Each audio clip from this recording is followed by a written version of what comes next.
Alright, YouTube and Fallout community. So most of you should know who LoneVaultWanderer is. If you know who Mr. Matty Plays is, you know who Lone is. He did a video recently about whether or not Far Harbor was going to be make it or break it for Fallout 4. A lot of people didn't like Fallout 4 for certain reasons, and if this DLC is bad for the price and what it's supposed to be, if it's bad, will that burn a lot of people? So I wanted to do a video kind of similar to that, more along the lines of if Far Harbor will be worth it. And coming right out the gate, I'm going to say yes, but I'm going to give some reasons as to why.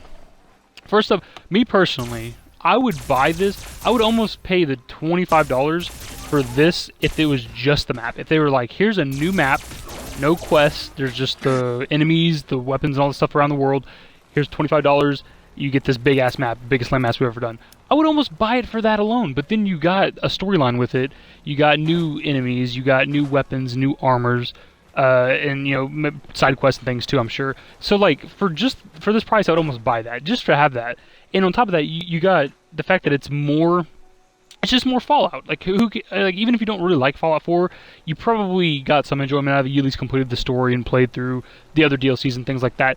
So how could more Fallout ever be bad? Like if you bought the season pass, it's a $25 DLC by itself.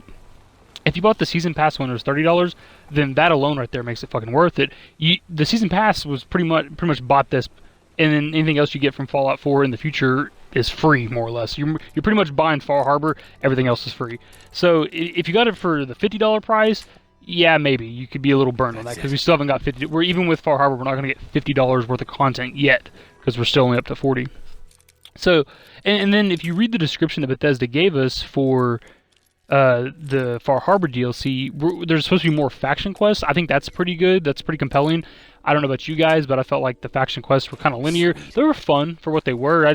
The factions didn't seem as big and as important as they were in like New Vegas. New Vegas, the factions felt more engaging to me because you could kill off like almost every faction, or you could leave every faction alive. You could choose to kill some, save some. It just seemed really cool. It's just like at the end of the game, it's like at the end of Fallout 4, you're like, do I want to kill these other like 2 factions? And that was like there's like 2 or 3 factions you could kill. It was kind of, I don't know. So the fact that there's more faction quests is pretty cool.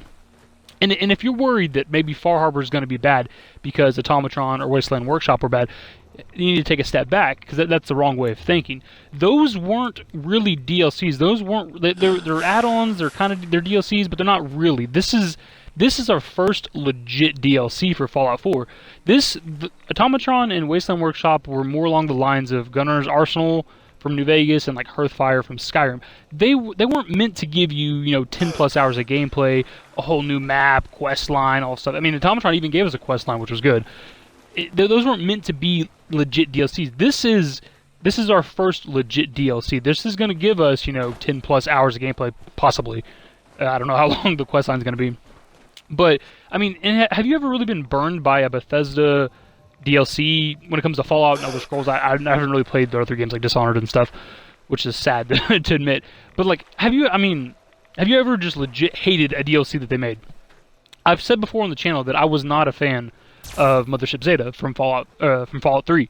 Now, does that mean I hate it? No, I just wasn't a fan of it. It was my least favorite of probably Fallout 3 and New Vegas' DLCs. It's just my least favorite. The setting, I don't know why I didn't like it. I just didn't like it. But did I regret having it, owning it, playing it? No, definitely not. I didn't feel burned. I didn't feel like my money was wasted.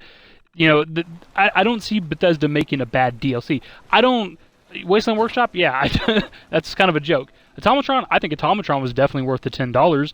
I feel like this is going to be great. And like I said before, I would buy this just you tell me largest landmass ever made for one of their add-ons, and I would pay $25 for that myself. I don't know about you guys, but I personally would. So if you're going into this thinking that, man, Fallout 3 or Fallout 4 wasn't everything I wanted to be, these other 2 add-ons weren't what I thought they'd be, give this one a chance. I don't think any of us will hate Far Harbor. How can you hate more Fallout? A whole new location to discover, new enemies, new weapons, new armors, new quest line, new faction quests. I just don't see it being that bad. I absolutely think it'll be worth it. Let me know your thoughts below, guys. Later.